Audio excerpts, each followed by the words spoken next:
Hello, my name is Ale Lake, and today I will be talking to you about the City of Gaithersburg. So, just a little overview of what we'll be talking about today. Who am I? What is the City of Gaithersburg and where is it located? The master plan for the city's future, and then an analysis and conclusion of this plan. So, who am I? My name is Ale Lake, and I've lived in the City of Gaithersburg for the past 17 years. And I live here because when I was younger, my dad used to work for a mapping agency in Northern Virginia, and Gaithersburg proved to be very highway accessible, relatively affordable, and yet it was still at a good distance from my dad's job.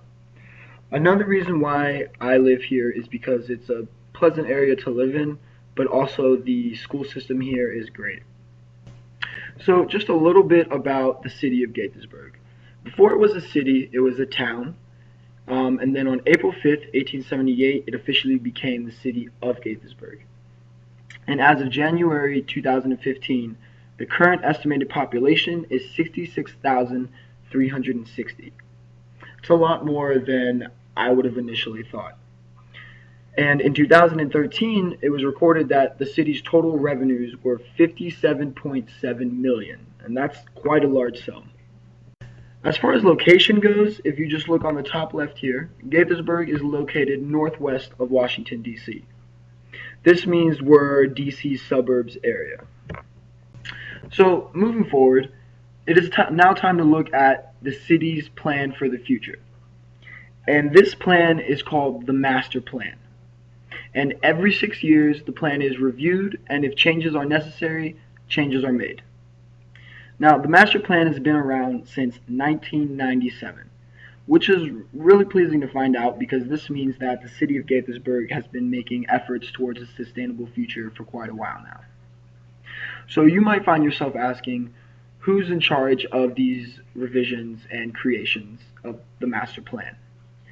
And according to the city's official website, the plan is reviewed by public work sessions with the mayor and city council and planning commissions and interdepartmental city work groups, as well as citizens themselves.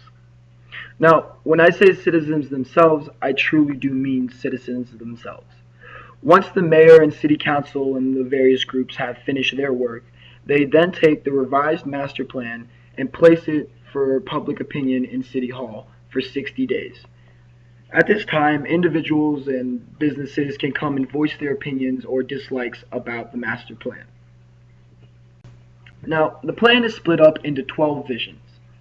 Now, amongst these 12, we'll really be focusing on the quality of life and sustainability, public participation, transportation, housing, economic development, environmental protection, and resource conservation. Essentially, we'll be taking this plan and seeing how it applies across the three pillars, whether it's adaptable or not, and whether it is resilient. So economically, the master plan promotes stability, by strengthening the current businesses that are here in Gaithersburg and attempting to attract new businesses. One key thing that the plan attempts to do is to ensure that there is a variety of businesses here in the city, so that if one industry is to fall or not create as much revenue one year, the city doesn't take a big hit because we have revenue coming from multiple different sources.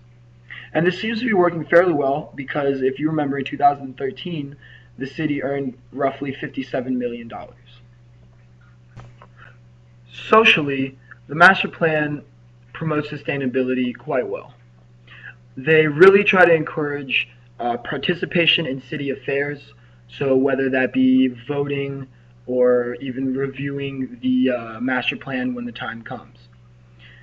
And by doing this, they're really trying to create a sense of community, and they take that one step further by attempting to provide walkable neighborhoods, inviting streetscapes, usable open spaces, sensitivity to historic resources, and a unique sense of place. If the citizens of Gaithersburg are sharing resources and interacting, it creates a strong sense of community, which creates a nice place to live. Environmentally, the master plan is attempting to do quite a bit. They try to promote environmental awareness and promote pro-environmental behaviors such as recycling and lessening pollution, amongst other things.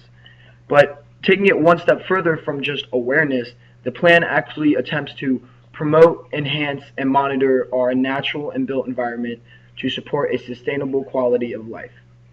Essentially, they're trying to see what we've already created, what resources we have, and what we can do that is friendly to the environment and creates a future that is reliable. And a big example of this could be state parks or wildlife reserves that are found throughout the United States.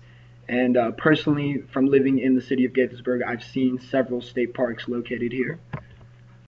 So, kind of an analysis of this plan. After doing some research, I was kind of surprised that the city had quite a well developed plan. But I believe that was just because I was never really prompted to think about it before. But now that I know that we have this plan, it's good to see it in action, and I know I'm definitely planning to go review it during that 60-day period next time it is available. And my perception of the city has definitely changed as well because I can now see that the city is resilient and adaptive because should a disaster occur, we can rebound from it and survive, but then incorporate what has happened into the next master plan so that the same crisis doesn't happen again, or if it does, the effects aren't as severe and recovery time is less. So, in conclusion, I'm definitely happy that I learned about the master plan. It seems to be working well, and I hope it continues to do so. I'm definitely looking forward to what the next revision has to offer for the city.